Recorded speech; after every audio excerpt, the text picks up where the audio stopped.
Well, look, that's now 2 wins in a week and unbeaten in 12, as well as finally getting into those playoff places. You must be delighted. Yeah, I set a task to the boys, obviously, after the Blackpool game. It was very much about focusing on Hartlepool, Macclesfield, Maidstone and then Woking. We didn't want to hit the highs of Blackpool and then revert back to the league and pick up a draw here or 1 win here and 2 losses. It was very much about focusing and ensuring that the boys were driven to go and put points on the board. The chairman come up with an incentive for the boys for their Christmas drink, X amount of money per point, and I think that they've done ever so well out of that and thoroughly deserved so. So for us to have a 7-point week was massive, to go up to Macclesfield and play second, and to go and do what we did against Maidstone on Tuesday to hit them for 4. I think today was our best performance by far, and if it was a boxing match, the ref could have stopped it at half time. I know there's a long way to go, but getting into the playoffs sets a marker, doesn't it?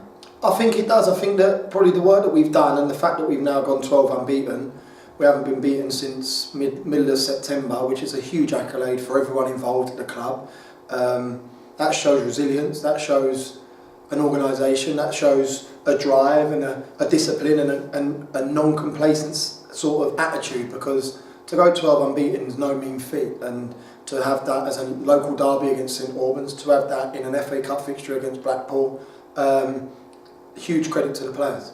Power, pace, fitness, organisation, we've become incredibly hard to beat, haven't we? I love working with them, I've got to be honest. I had a session on Thursday with them and I had people moaning because we didn't work at the level that we normally work at, because they train how they play. We put in energy, myself, Cams, Terry, Herbs, Charles, Engers, every single member of staff, Kate, we put in an energy and we put in an idea in them in terms of on a Thursday and Friday when we do the analyst work, to then deliver a session on the Thursday and Friday to implement it on a Saturday. I felt that they were everything we asked for, they delivered on, and the gutting thing is we didn't get the clean sheet. I think the back three, I thought Champ was colossal, Steve-O was probably his best game, Wellesley again, that's Wellesley is just so consistent, and I felt it was unfortunate for them three, for Grant, for Rico that just sat in front, to not get a 0 by our name, because to have 4 clean sheets on the bounce would have been very pleasing. At the same time, though, we held out after they did score and we showed that we weren't going to back down.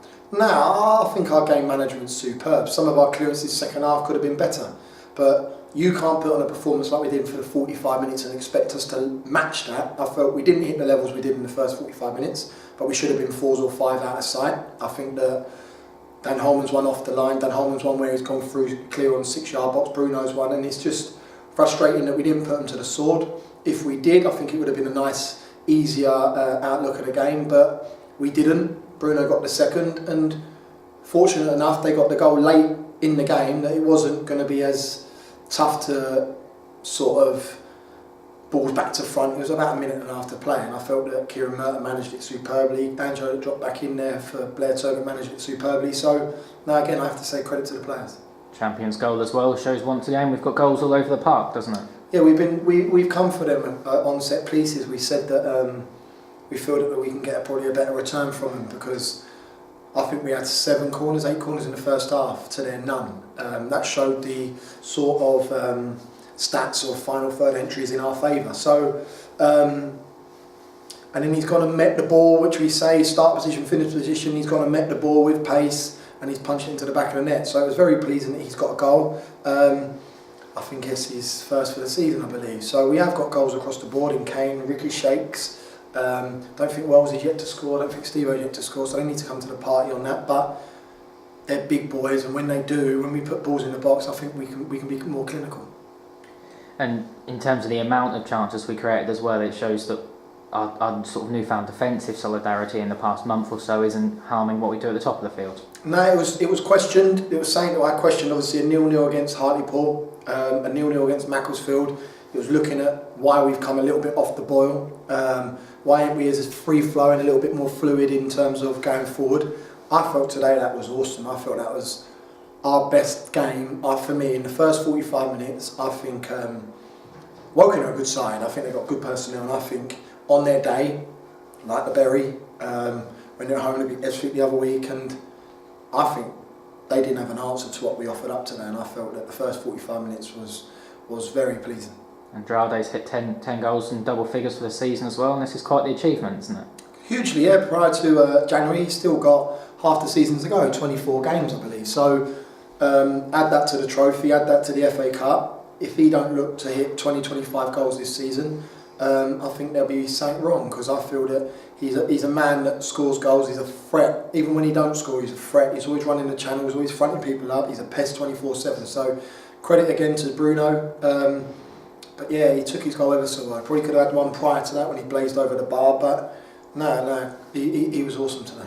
And what a confidence booster this is ahead of Coventry.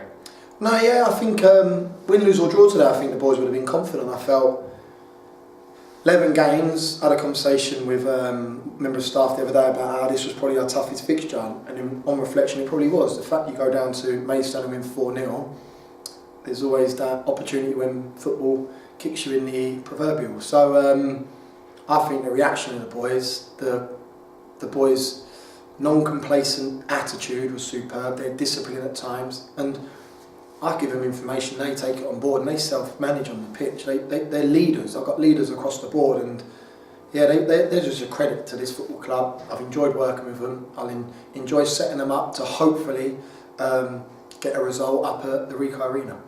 In the light of the performance today, anyone who was here and watched that will want to get themselves up to the Ricoh Arena as well, won't they? That's the plan, yeah. Hopefully we can get a fan base for the boys, because I feel that you see at St Albans, you see at Blackpool, we react when there's bodies there. So if you can, get your mates, get your family, get up to Ricoh on the Sunday and get behind the boys, because I think they thoroughly deserve it.